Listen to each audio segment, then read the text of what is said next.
Hello, everyone. Welcome to Urban Chaos. I'm your host, Tony Coleman, and today I'm just going to discuss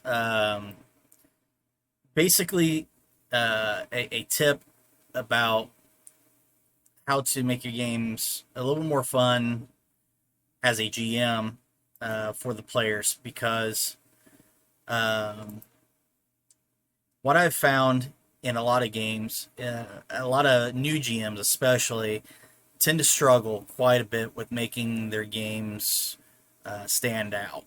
Um, a lot of new GMs fall for the stereotypical encounters and will basically try to live out what they've imagined a D&D campaign or Pathfinder campaign or any other role-playing game really based on either stereotypes or from the basic intro of the game. And that can be fun when you first start out. If you've got a group that's never played before, that's great. It works well for getting people hyped and interested. But if you're dealing with experienced gamers, it's nice to have every once in a while, but you kind of gotta up your game a little bit. So my first tip is try to avoid cliches. Um, for example, with Dungeons and Dragons, it's pretty common for people to set up their campaign where you wind up going down into a dungeon, and that's fine. That itself is not a cliche. There's a lot of adventures that are wrapped around being in dungeons. A lot of people lump anything that is underground as a dungeon, and that's not necessarily true because a cellar isn't really a dungeon. Um, so predefining what dungeon is, I'm not going to do that because everybody's got their own opinion a little bit, but um, I imagine a dungeon being basically a lot of levels or almost like a labyrinth underneath some other structure or under the ground, like a tunneling system or something, and then you've got all your encounters inside of it. But it's I don't know. It's really tough when uh, your main antagonist is a dragon and it's a dungeon because then you're like, oh, Dungeons and Dragons. Hmm, that was surprising that I just now went into a dungeon to fight a dragon. That's unique. So every once in a while, it's fine, but try to make the scenario make sense and try not to rely heavily on the cliche. Now, there are some campaigns that are designed around a cliche, or maybe you're just having a one off adventure because you got some friends that wanted to kill some time on a Friday or Saturday night or something. I get it. It can be fun. Sometimes people just like to roll dice, hang out, and not even care what the story is. And that can be fun. But if you've got characters that you're invested in and you've been playing the character for a while, the last thing you want to do is waste a really good gaming opportunity on yet another cliche. Most people who've been playing for a while have already had their multiple encounters with finding dragons in a dungeon. And so, if you're really wanting to stand out as a good DM or GM, you might want to um, steer clear from it or have it in a scenario that really makes sense somehow, other than just, yeah, my whole fun factor was we went into this elaborate dungeon that I designed, and now you fight your dragon. Okay. Well, if you like boring stuff, go ahead. So that leads me to the next topic for this general advice, and that's try to make your encounters make sense. Um, what I like to give people an example of is imagine your campaign is in the desert somewhere, and your party has to enter a pyramid, which you can either be going up or the pyramid could have levels underneath the ground. and you're fighting whatever monsters you fight, but you wouldn't necessarily find an owlbear in a desert, in a pyramid. It doesn't really make sense. So if you were going to have like an owlbear encounter in that scenario, you would probably want to set up the scene to justify how an owlbear gets there to begin with, why it would be there. So like it could be this entire chamber that you stumble upon has a bunch of gateways to different either domains or to different locations in the world. Even it doesn't even have to be on a different plane. And so there could be a gate that is left open, and it happens to go into a terrain that have owlbears nearby, and one wandered through the gate and set up its nest in this chamber, and so it was using this as basically their home, and you stumbled across its nest, and now it's mad at you because, well, you're next to its eggs or whatever, you know. And so that would have a justification why there's an owlbear there. So, and then that would also give the players an idea what this room was even for. Hey, look, go through those doors and we're in a different part of the world. So, you know, this is a pretty cool place to secure because maybe we could use it to do some other adventures. But you need to have reasons for why they're there. If you have like a sealed crypt that nothing can get into, and your adventurers had to break into it somehow and avoid several traps getting down to it, you wouldn't have creatures in there that have to have sustenance to live unless they live off of like mold. Skeletons could be down there. It would make sense that they died down there or were put down there by necromancer or whatever. But if you're going to have zombies in there, usually, I don't know, people imagine zombies eventually decaying and kind of disappearing over time, even though that's not how it works in the game. But you wouldn't necessarily have like a dire rhinoceros in a tower or a dungeon because it would need food to eat. It would need to have an entry point, an exit point. You know, it would need water. You know, it's not just going to sit there in isolation.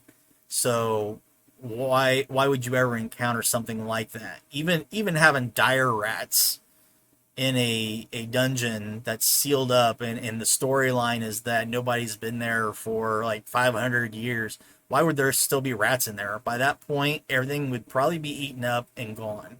You probably wouldn't even have like giant spiders or anything like that in there because there's probably not a lot of living anything that's going to be in there because it's sealed shut. Now you could say they snuck in through cracks somewhere or you know, bugs and rodents do that, but after a while there wouldn't be much left for them to survive on. Like even an ooze of some sort, like a gelatinous cube or something, yeah, they could eat off some stuff, but there's eventually going to be no more sustenance for them. So you would have to somehow justify it. Like one of the things that I really liked, I went on an adventure once and the GM had it set up so that you were going through the sewers. And so, yeah, you had a gelatinous cube sitting there right at the entry point of some of the sewers, and it was huge. It was a very large gelatinous cube. And most people were like, well, how would a very large gelatinous cube like that survive? When the obvious answer is because every time people send their waste down the poop chute, it's eating anything that has sustenance in it, and it basically just continued to grow.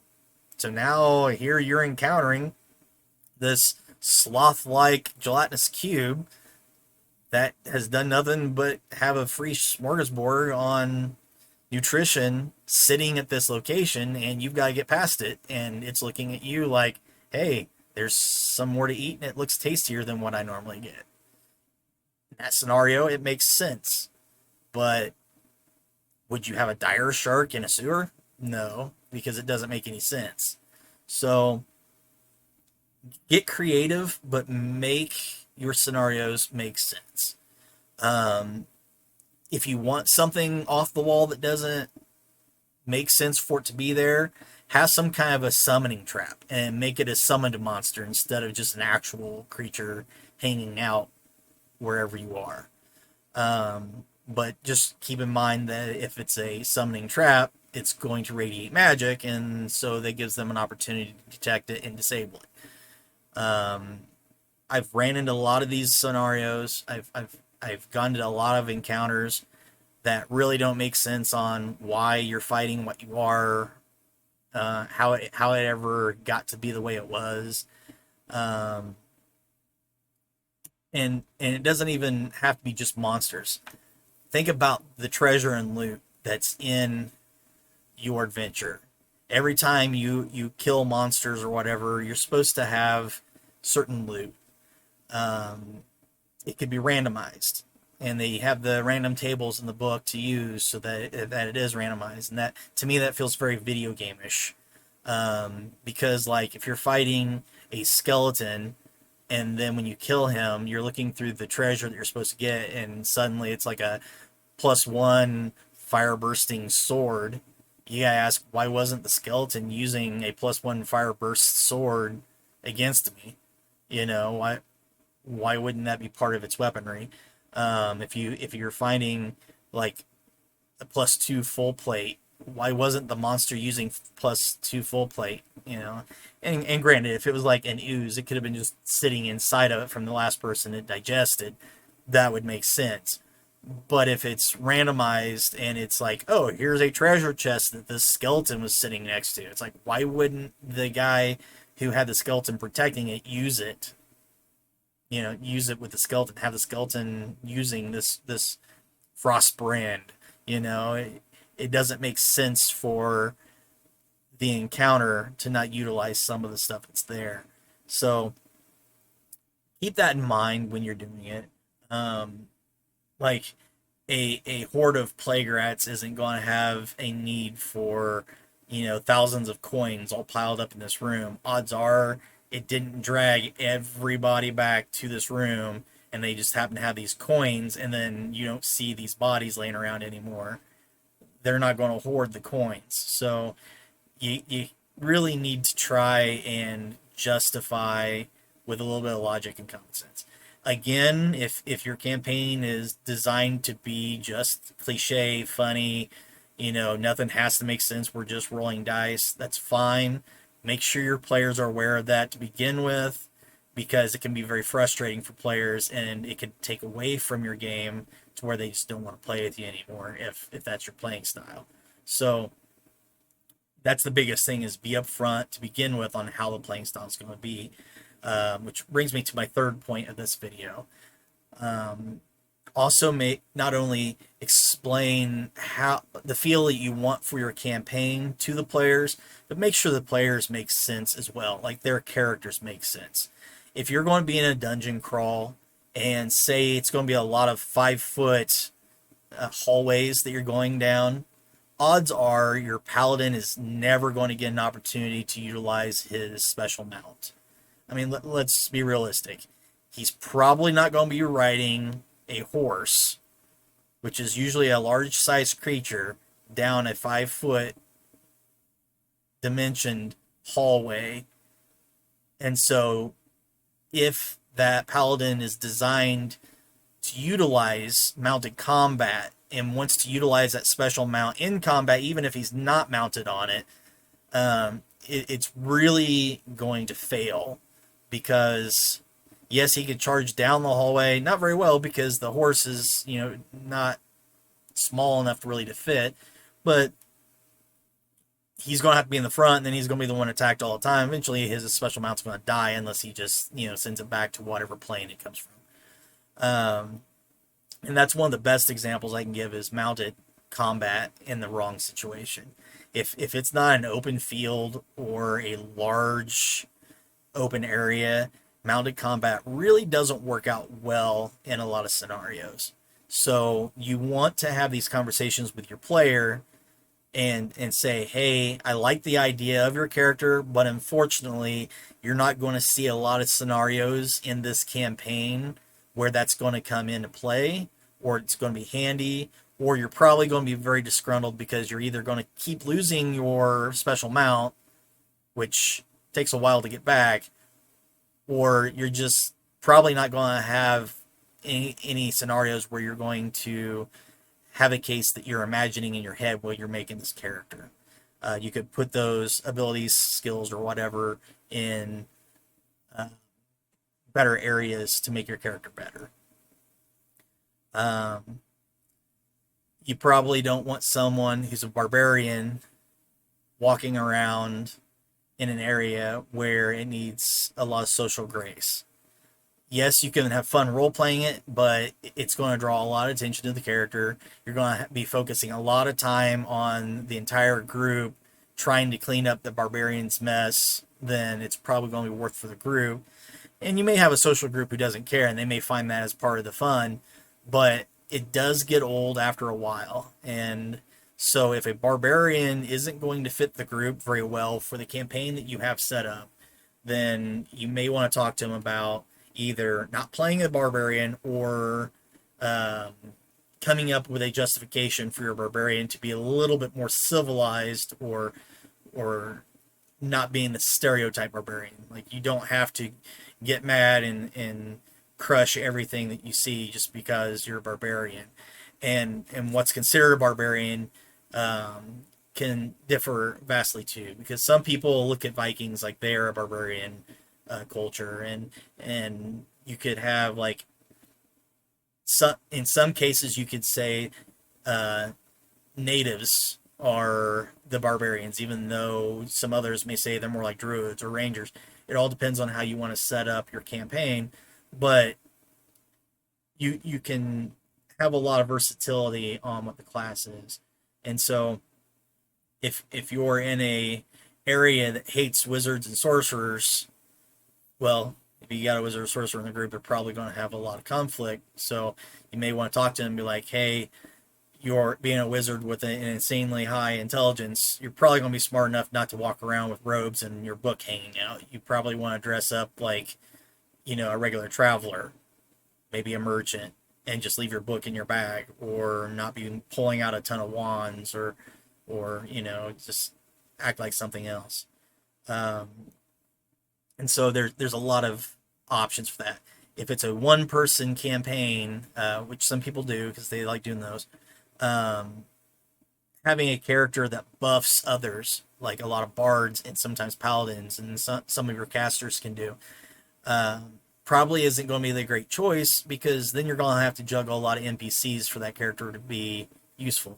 So when you're making this campaign, and again, this is more for the GM to be listening to, you got to make sure that what you're setting up from the very beginning of your campaign needs to be fully understood by the players, their expectations, but also your expectations, because you got to make sure that all the players are within the boundaries that you want in your game, because the moment you let them outside those boundaries, they're going to take away from the game.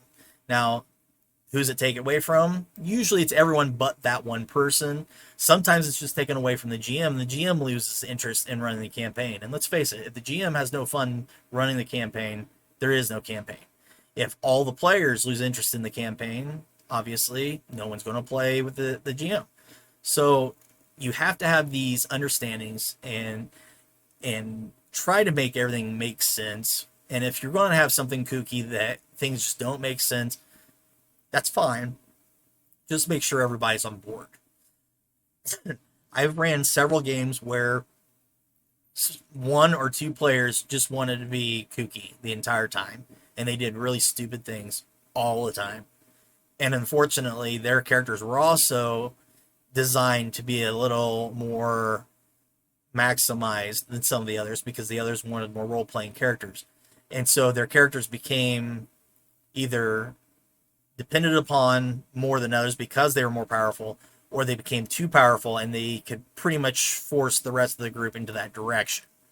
And that becomes a problem. So you got to make sure everyone has those expectations known in advance and ready to go. So if you got any other suggestions for me or for others to discuss on this, feel free to put in the comments section down below. I'd love discussing it with you. I can come up with other scenarios. I can even help you out if you need some suggestions on how to make something fit. I'd be glad to talk to you about it. But let me know how you like the videos. I haven't posted very many in a while, so I'd like to get back into discussing some of them more. But that's all I got for today. Until next time, have a good one.